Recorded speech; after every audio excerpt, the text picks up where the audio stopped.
Hi everyone, today's recipe is a spicy sweet and sour chutney made with sun-kissed ingredients like tamarind and chilies. I'm using tamarind paste that comes in a block. It is usually available at any Asian or Indian store. To remove the seeds, soak the tamarind in 1 cup of warm water. Then leave it aside for now while we prepare the other ingredients. Dates provide some natural sweetness to this chutney. To remove the pit, cut along the length, pull the date open and remove the pit. Then cut the dates into small pieces. I drew inspiration for this apple tamarind chutney from culinary traditions of a spicy tamarind compote known as takkar in Mauritius. This spicy tamarind sauce is eaten with the fingers, sweeping it from the banana leaf that food is served on during Hindu and Tamil weddings or religious ceremonies. It is traditionally served as dessert as part of a set curry meal. Set curry literally means 7 curries, which is, just as the name suggests, 7 different types of curries served with rice or flatbread. Relished by kids and adults alike, takkar is one of those treats that leave one with that feeling of contentment after a satisfying 7 curry meal. Dates and apples contribute some natural sweetness in this rendition, but some sugar is required for good measure to counteract the sourness of the tamarind. For its depth and earthiness, Jaggery is my preferred sugar in this recipe.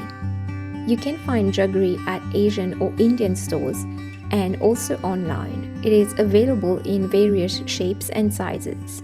Jaggery is a traditional unrefined sugar made either from cane juice or the sap of the date palm tree. The latter results in what is also known as palm sugar. Because of the traditional way of making this sugar, the color of Jaggery varies from golden brown to dark brown due to the presence of the molasses. This not only gives Jaggery its rich, intense flavor, but it also means that a lot of minerals are still present.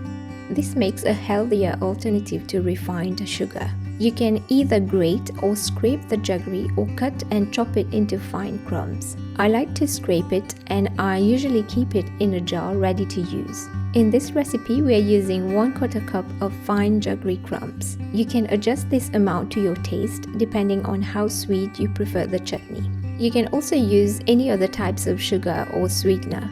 By now the tamarind should be soft enough. Go in with your fingers and smoosh the tamarind in the water to break the pulp.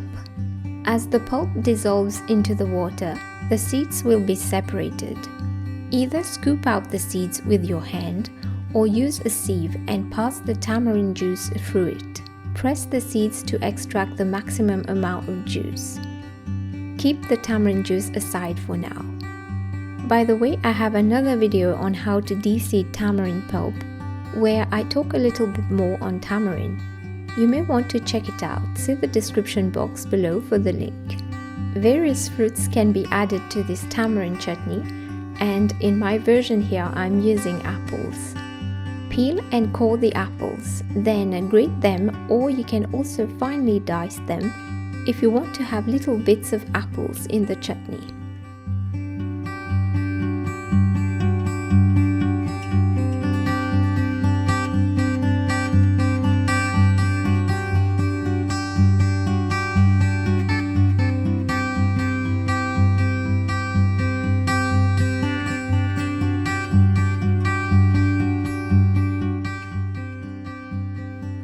Heat a pan on medium temperature, add in the cumin seeds and roast for 1 minute. Whole cumin seeds are crunchy yet discreet. They add that touch of complexity to the texture and a distinctly sharper flavor, something that you will not get from ground cumin. A pinch is just enough, so do not go overboard with whole cumin. If you can't find whole cumin, however, you can use ground cumin, in which case you only need to roast it for about 20 seconds. Next, pour in the tamarind juice, followed by all the rest of the ingredients: the dates, the apples, the Jaggery, a pinch of salt, and a small piece of dried chili for a hint of spiciness.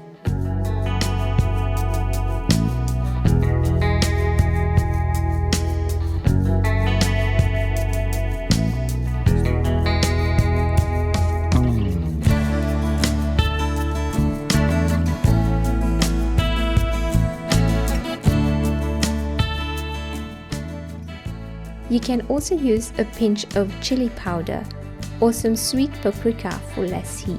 Paprika will give the chutney a nice warm reddish brown hue. Stir and mix everything together well. Then cover and simmer for about 45 minutes or until the apples have melted into the sauce. Occasionally add more water as needed to continue cooking the sauce and avoid it from burning. You may cook the sauce for less time if you like some bits of apple to remain whole.